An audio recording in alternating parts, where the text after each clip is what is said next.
पन्ना लेना, उस पर तेल धो के मोल दिया लो, रगड़ दिया लो, तो अब देखना कैसे दिखाई देता है कि नहीं दिखाई देता है। प्रोसेस वहां पे होता है, कहाँ पे, जो हम मतलब खेला खेलते हैं, जो दूसरे के साथ अच्छा हरकतों से अपने आप को वाकिफ कराते हैं कि भाई देख ला हमारी ये रोहन था तारा के डिस्टर्ब करे वाला, ठीक है। वही हमारा क्या होता है, उसके पीछे क्या हो जाएगा, बन जाएगा, कहेगा लो संतुष्ट हो जा, देर तो बेचैन भर ला, तो लो अपन हो गया।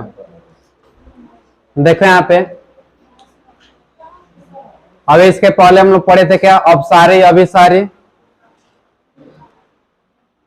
किरण के बारे में पढ़े थे। अब हम लोग पढ़े क्या, प्रकाशीय माध्यम, मतलब प्रकाश जो होता है किस माध्यम में गति करता है।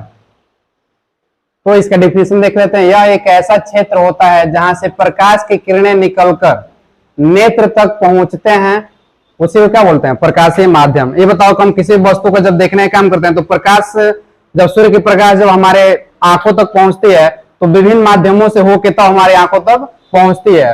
वही उसके जो सूर्य की किरणें होती हैं वो जब निकलकर डायरेक्ट कहाँ आती है, हमारे नेत्र के पास आते हैं, हमारे आंख के सामने पड़ती है, तो जो दूरी तय करती है, उस दूरी तय करने में जो विभिन्न माध्यमों से होके और हमारे आंखों तक पहुंचती है, वही क्या कहलाता है, प्रकाशीय माध्यम कहलाता है। जैसे देख लो हवा, पानी, कांच, ये क्या होता है, ये सब प्रकाश का माध्यम, मतलब प्रकाश इसी माध्यम में चलता है, हवा में भी चलता है, पानी में भी चलता है, कांच में भी चलता है।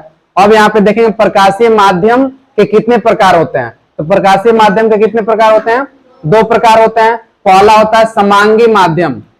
तो समांगी माध्यम में क्या होगा, यह एक ऐसा माध्यम है जिसके प्रत्येक भाग का गुण और बनावट एक समान होता है, उसे क्या बोलेंगे, समांगी माध्यम कहा जाता है। इसमें एग्जाम्पल के रूप में आ जाएगा जल और कांच, कहेंगे दोनों का बनावट सेम है। बनावट क्या है, इसका गुण भी सेम है, जल और क्या है, कांच। ये तो कांच पे भी जब क्या होते हैं, सूर्य की किरणें पड़ती है, तुम सब देखे वो छोटे जब हम रहते थे तो, और कांच का छोटा सा टुकड़ा मिलेगा और कोई व्यक्ति वहां पे खड़ा रहेगा ना तो उसको ऐसे करेंगे, नहीं उसके चेहरा पे लेकर लाइटों को चमकाएंगे। तो चमकाएंगे तो कभी सोचे हो जो क्यों मतलब ऐसा होता है, सूर्य की किरण आती है और उस सतह पे पड़ती है, सीधे कहाँ जाती है, वो जिधर टकरा के जाते हैं ना, तो हम उधर उसको नहीं भेजते हैं, हम सोचते हैं नहीं हम जहां चाहेंगे वहीं पे टकरा के जाए, तो कहाँ भेजते हैं। और दूसरा कोई व्यक्ति हमारे सामने खड़ा रहेगा, उसके चेहरे पे क्या करेंगे, लेके जाएंगे ना। तो तुम सब घड़ियों पहने रहता है तो ऐसे ऐसे करते रहता है उसको डिस्टर्ब करने के लिए, ठीक है। तो यहाँ पे समांगी माध्यम कह सकते हैं कि इसका गुण और बनावट दोनों का क्या होता है, सेम होता है, उसी को हम क्या बोलते हैं, समांगी माध्यम होता है। एग्जाम्पल के रूप में इसमें जल और कांच आ जाएगा। दूसरा का इसमें दिया विषमांगी माध्यम। यह एक ऐसा माध्यम है जिसके प्रत्येक भाग का गुण और बनावट क्या होता है, समान नहीं होता, अलग होता है, उसको विषमांगी माध्यम कहते हैं। जैसे इसमें विभिन्न माध्यम हो जाएगा, जैसे मान लो कि गर्म हवा, ठंडी हवा, इन दोनों का मिश्रण हो जाएगा। तब मिश्रण से जब क्या होती है, सूर्य की प्रकाश जब गमन होती है तो उसी को हम क्या बोलेंगे, विषमांगी माध्यम कहा जाता है। और प्रकाश के गमन के आधार पर पदार्थ के प्रकार कितने होते हैं, तो देख लो प्रकाश के गमन के आधार पर पदार्थ कितने प्रकार के, तीन प्रकार के। पहला जो होता है पारदर्शी पदार्थ, वैसा पदार्थ जिनसे होकर प्रकाश की किरणें क्या होती है, पूरी तरह से आर पार कर जाती है।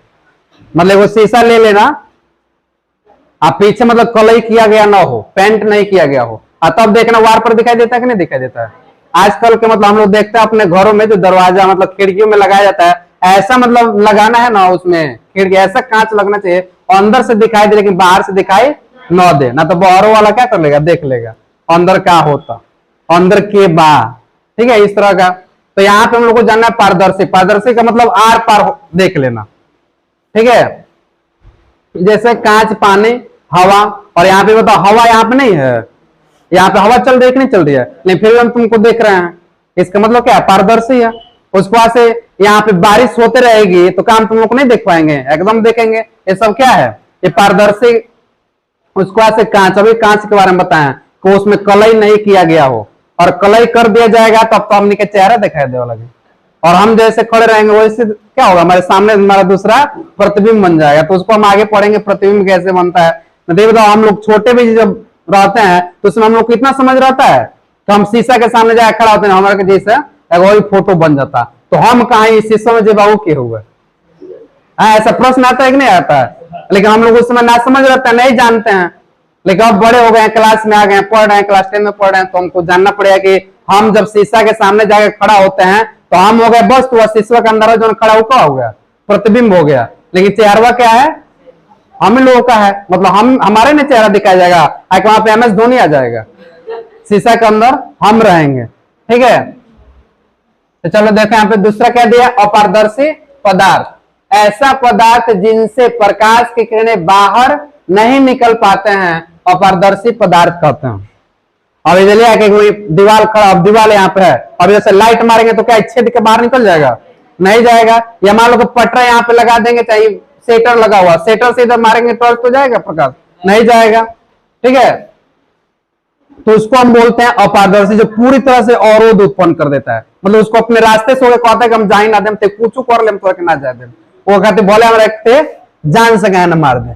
ठीक है, एकदम मतलब ठान लिया रहता है कि हम नहीं जाने देंगे तो नहीं जाने देंगे, तो उसको हम बोलते हैं क्या, अपारदर्शी पदार्थ। उसके बाद से आता है तुम्हारा पारभासी पदार्थ, वैसा पदार्थ जिनसे होकर प्रकाश की किरण कुछ मात्रा में, मतलब अंशतः वो क्या होती है, पार कर जाती है, उसको हम क्या बोलते हैं, पारभासी पदार्थ कहते हैं। जैसे तेल लगा हुआ कागज, एक सफेद पन्ना लेना, उस पर तेल धो के मोल दिया लो, रगड़ दिया लो, तब देखना कैसे दिखाई देता है कि नहीं दिखाई देता है। ठीक है, थोड़ा थोड़ा मतलब उस पर लेके टार्च भी मारेगा ना तो पिछवा जरूर हल्का सा मतलब कुछ दूरी तक जाएगा। या उसके बाद से दूसरा का एग्जाम्पल क्या है, घिसा हुआ शीशा, एक शीशा लेना, खूब रगड़ देना, खूब ज्यादा अच्छे तरह से घिस घिस का, मतलब एग्जाम्पल देखना है तो तब जाके देखना है कि वो प्रकाश को पार कर रहा है कि नहीं कर रहा है। मतलब कुछ हिस्सों में क्या हो, मतलब कुछ प्रकाश का जो पार्ट होगा, मतलब प्रकाश कुछ न कुछ हिस्सा में बाहर उस साइड दिखाई जरूर देगा। ठीक है, तो ये हमारा हो गया क्या, पारभासी पदार्थ का एग्जाम्पल। अब देखो छाया, छाया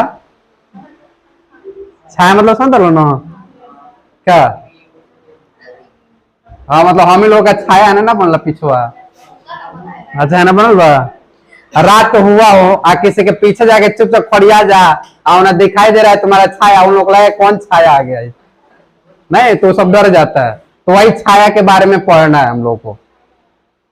हाँ, ये छाया नहीं किया हो, ये छाया के लिए आवल जाता है, किसके माध्यम से बनता है, जब तक सूर्य की लाइट हमारे शरीर पर नहीं पड़ेगी तब तक, इधर से सूर्य की प्रकाश पर जब पूर्व दिशा से सूर्य निकलता है हमारे शरीर पर पड़ेगा तो हमारा प्रतिबिंब किधर बनेगा, हमारे पीछे बनेगा। ठीक है, तो यहाँ पे दिया गया है कि जब प्रकाश के गमन पथ पर किसी अपारदर्शी वस्तु को, भी बोले है ना कि कहता है कि कुछ कर ले हम तोरा के पाए ना जाए, तो उसके लिए क्या करता है, अब वहां पर अपारदर्शी पदार्थ को रख देंगे और उसी का छाया उसके पीछे क्या हो जाएगा, बन जाएगा, कहेगा लो संतुष्ट हो जा, देर तो बेचैन भर लो, तो लो अपन छाया बना के इतना बर्दाश्त करो, ओका ज्यादा ना होते हैं।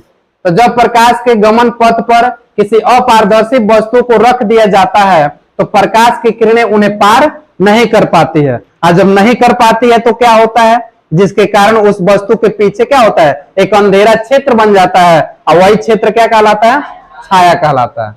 तो समझ लो छाया का होला।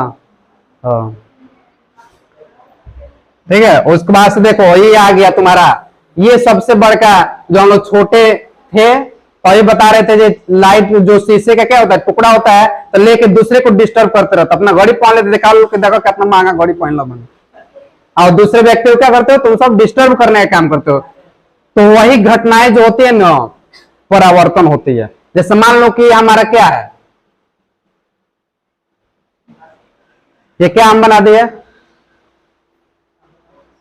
एक सतह है और इस पे क्या हुआ है, कलई किया गया है, या मान लो दर्पण है, दर्पण मान लो, और यहां से जब सूर्य की किरणें जब आती है तो क्या होती है, यहां पे जिस पे पड़ती है उसको क्या बोलते हैं, और यहां से जो निकल जाती है इसको क्या बोलते हैं, और यह जो बीच में लाइन होता है इसको क्या बोलते हैं, हाँ ये जो होता है अभिलंब, मतलब यहां से आपतित किरण आती है। ठीक है, इसको क्या बोलते हैं, आपतित किरण, इस बिंदु से परावर्तित होकर क्या होती है, बाहर निकल जाती है। यही तो हम लोग काम करते हैं छोटे बचपनों में, एक शीशा का टुकड़ा ले लेंगे, हम जब सूर्य का प्रकाश उस पर पड़ेगा ना तो जाएगा किसी और दिशा में, लेकिन हम जबरदस्ती उसको लेके जाते हैं किसी के चेहरे की तरफ, भाई लेके जाएंगे तो नहीं मजा आए, अगला आदमी डिस्टर्ब होगा तो ठीक है, तो यही प्रोसेस वहां पे होता है। कहां पे? जो हम मतलब खेला खेलते हैं, जो दूसरे के साथ अच्छा अच्छा हरकतों से अपने आप को वाकिफ कराते हैं कि भाई देख ला हमारी ये रोहन बा तारा के डिस्टर्ब करे वाला, ठीक है, वही हमारा क्या होता है, प्रकाश का परावर्तन। जब प्रकाश की किरणें क्या होते हैं, किसी सतह से टकराकर अपने ही माध्यम में पुनः वापस लौट जाती है, उसी को हम लोग क्या बोलते हैं, प्रकाश का परावर्तन कहते हैं। तो ये हमारा आपतित किरण, ये क्या हो गया, परावर्तित किरण। ये तुम्हारा क्या हो गया, अविलंब हो गया। और ये इसका नाम क्या है, नहीं, ये तो हमारा दर्पण है ना। उसको आज देखो, आपतित किरण अविलंब के बीच के एंगल को क्या बोलते हैं, आई। और अविलंब और परावर्तन कोण के बीच के एंगल को, इसको आई बोलते हैं, इसको आर कहते हैं। अब यहां से मान लो तुमसे पूछा जाएगा कि बताइए अविलंब और यह जो दर्पण है इसके बीच कितने का एंगल बन रहा है, तो कितने का, 60, 90, ये पूरा हम बोल रहे हैं 90, तो यहां भी कितने का बनेगा, 90, तभी तो ये पूरा 180 पे बना हुआ है, ठीक है। तो इसको हम लोग क्या बोलते हैं, आपतित किरण आ गया। ये किरण जो आ रही है उसको आपतित कहते हैं, जो यहां से टकरा के जा रही है उसको परावर्तित कहते हैं। और जिसपे यह बनता है, जैसे यहाँ पे जब प्रवर्तन का नियम पढ़ोगे तो आपतित किरण, परावर्तित किरण तथा आपतन बिंदु पर डाला गया अविलंब, तीनों क्या होता है, एक ही तल में होता है। तो यह तुम्हारा क्या होता है, आपतन बिंदु होता है। काहे कि आपतन बिंदु कहां पे आ रही है, यहीं पे ना आके यहां पे मिल रही है, यहां से होकर तुम्हारा क्या हो रहा है, परावर्तित किरण जा रहा है, ठीक है। तो प्रकाश के परावर्तन की बहुत से घटनाएं हैं, ठीक है, उसके बारे में हम लोग पढ़ेंगे। तो इसका डिफिनेशन तुम पता है, हो गया ना, कि क्या होता है प्रकाश का परावर्तन। जब प्रकाश की किरण किसी सतह से टकराकर अपने ही माध्यम क्या होती है, पुनः वापस लौट जाती है, यही घटना क्या कहलाती है, प्रकाश का परावर्तन कहलाती है।